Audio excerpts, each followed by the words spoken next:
Sir मैं तारिक बशीर चीमा साहब इधर बैठे हुए थे हमारे फूड सिक्योरिटी के, उसी हवाले से मैं 2 मिनट बात करना चाह रहा था। जब तक टाइम मिला है तो शायद वो चले गए कहीं। वो मेरे ख्याल से अंदर सुन रहे होंगे और वो पीछे खड़े हैं जी। चीमा साहब, ये मिनिस्टर साहब आपके हवाले से बात हो रही है तो काइंडली इनको सुन लें। ये जी बात करें जी। मैंने नहीं दी सर। पूरी पाकिस्तान को, हम सब यहाँ पार्लियामेंट में जो बैठे हैं, हम सबको पता है कि बल्कि पूरी दुनिया को पता है कि पाकिस्तान में जिस किस्म का सैलाब और जिस किस्म की तबाही आई, लाखों घर उसमें ख़त्म हो गए, बहुत सारी जानें गई हैं और लाखों एकड़ ज़मीन सर हमारी आज भी पानी के अंदर डूबी हुई है। अभी स्पीकर साहब हमारे पास हालात ये हैं कि बहुत सारे डिस्ट्रिक्ट सिंध में, बलूचिस्तान, सदर्न पंजाब, KPK में ऐसे हैं जहाँ पे आज भी हम उनमें ज़मीनों में हम काश्त नहीं कर सकते।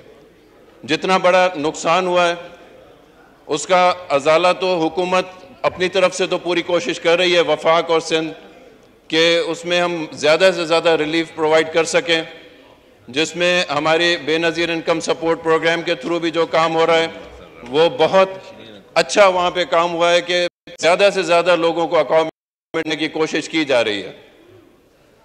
सर जो दूसरा मसला हमारे पास, एक तो तबाही बरसातें और दरिया का पानी जिसकी वजह से नुकसान हुआ है, लेकिन उसके बाद जो एक और बड़ी हमारे पास तबाही आई वो उन बारिशों के बाद जो पानी खड़ा था उसकी वजह से जो वबाई जो मर्ज, जो जिस तरह मलेरिया और मच्छर, और उस वजह से जो नुकसान हो रहा है, इंसानी जानें और इवन हमारे पास जो भैंस बकरियां जो वो मर रही हैं, उसकी वजह से भी एक बहुत बड़ा नुकसान हुआ सर। लेकिन अब हमें उसको तो चले, जो भी हम कोशिश कर रहे हैं उसको कंट्रोल करने की, डैमेज कंट्रोल करने की, और जिस तरह मैंने बात की कि वफाक और सिंध उस पर बहुत सीरियसली उस पर काम कर रहा है और जितने हमारे पास वसाइल हैं हमने सारे के सारे वहाँ पे शिफ्ट कर दिए, ट्रांसफ़र कर दिए।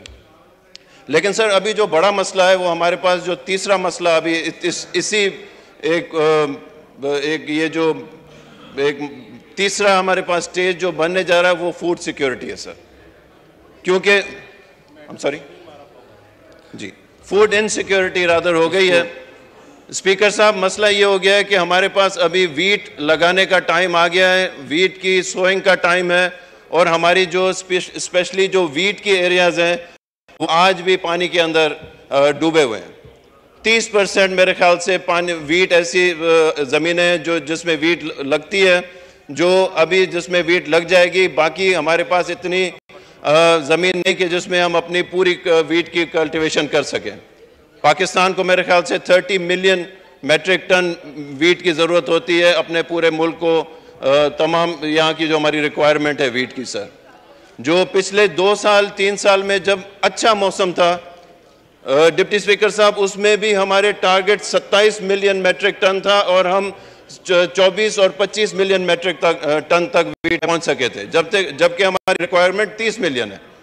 अब तो इस साल अगर हमारी ज़मीनें डूबी हुई हैं तो ये टारगेट्स तो बहुत दूर हो गए और मैं समझता हूँ अल्लाह ना करे अगर कोई खुदा न खास्ता कोई ख़राब रेवोल्यूशंस भी अगर के मुल्कों में आती हैं तो वो भूख की वजह से आती हैं। बाहर के हमें हालात पता है कि यूक्रेन और रशिया की जो वहाँ पे जंग चल रही है, वहाँ पे बाहर भी वीट बहुत कम होगी और बहुत महंगी होगी इस साल। और हमारे पास अपने भी अगर इलाका बहुत सारा डूबा हुआ है, हम वीट नहीं उगा सकते, तो उसके लिए फूड सिक्योरिटी भी सोचना होगा कि हम उसको किस तरह इंश्योर करें कि हमारे पास अपनी कम अज़ कम जो हमारा पेट है हम उसको सिक्योर कर सकें सर। अगर उसमें अगर 2-3 तरीके होते हैं, या तो आप ज़मीन ज़्यादा हो जो कि अभी है नहीं क्योंकि वो डूबी हुई है, तो दूसरा तरीका ये है कि बेटर अच्छे सीड्स आ जाएं। हम 2012-2013 में भी 20 मन वीट की अगर स्पेसिफिकली बात करूं तो 20 मन हमारा पर एकड़ यील्ड था सर। आज 10 साल के बाद हमने सिर्फ 7 मन उसमें एवरेज में बढ़ाया है। मैं ये नहीं कह रहा कि फूड सिक्योरिटी है हमारे मिनिस्टर साहब की कोई गलती, मैं सिर्फ ये कह रहा हूं कि दुनिया अगर 20 मन से 50 मन पे चली गई पर एकड़ यील्ड, तो हम सिर्फ 20 मन से 27 मन तक पहुंचे। अच्छा, इसी में एक सोल्यूशन भी है डिप्टी स्पीकर साहब। 2018 में हमारा एक MOU साइन हुआ बिटवीन मिनिस्ट्री ऑफ नेशनल, ये अपना फूड सिक्योरिटी और एग्रीकल्चर मिनिस्ट्री ऑफ चाइना। उसमें उस MOU में 2018 में चाइना ने हमसे ये कमिट किया कि वो हमें बेटर क्वालिटी के सीड्स और टेक्नोलॉजी ट्रांसफ़र करेंगे।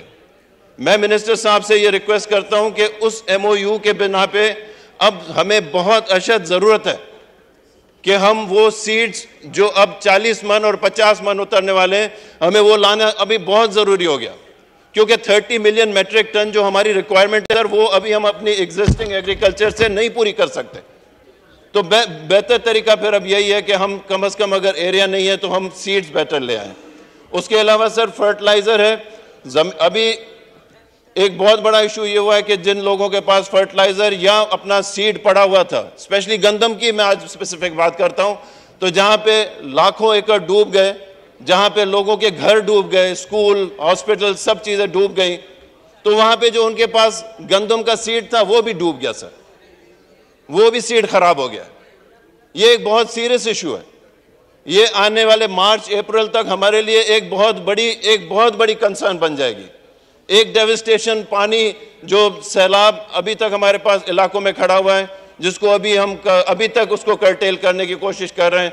फिर दूसरा बीमारियां, लेकिन अब ये जो चीज़ आने वाली है, मुझे लगता है ये इन सब चीज़ों से बड़ी प्रॉब्लम है, क्योंकि घर तो चले, घर के सर अगर घर नहीं भी था तो वहाँ पे हमने टेंट्स लगवा दिए, हमने उन बेचारे गरीबों को स्कूल्स में और हॉस्पिटल्स में बिठा दिया।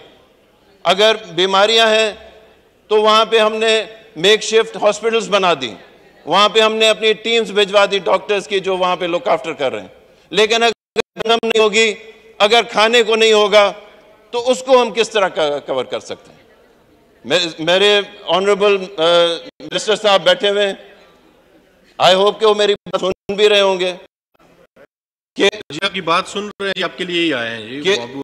उनकी बड़ी मेहरबानी है कि सर ये बहुत ही सीरियस इशू है। मैं चाहता हूं कि हम अपने जो फूड सिक्योरिटी है उसके ऊपर बात करें, ये हाउस भी उस पर बहस करे और हमें बताया जाए कि हम फूड सिक्योरिटी के लिए क्या कर रहे हैं, क्योंकि ये हमारे लिए एक बहुत बड़ा इशू बनने वाला है। आने वाले बहुत शॉर्ट पीरियड में हमारे लिए national food security will be a huge concern. तो उसके लिए मिनिस्ट्री क्या कर रही है, हमें यहाँ पे हाउस को बताया जाए, इस मुल्क को बताया जाए। शुक्रिया, बहुत बहुत शुक्रिया आपके। जी मिनिस्टर तारिक बशीर चीमा साहब।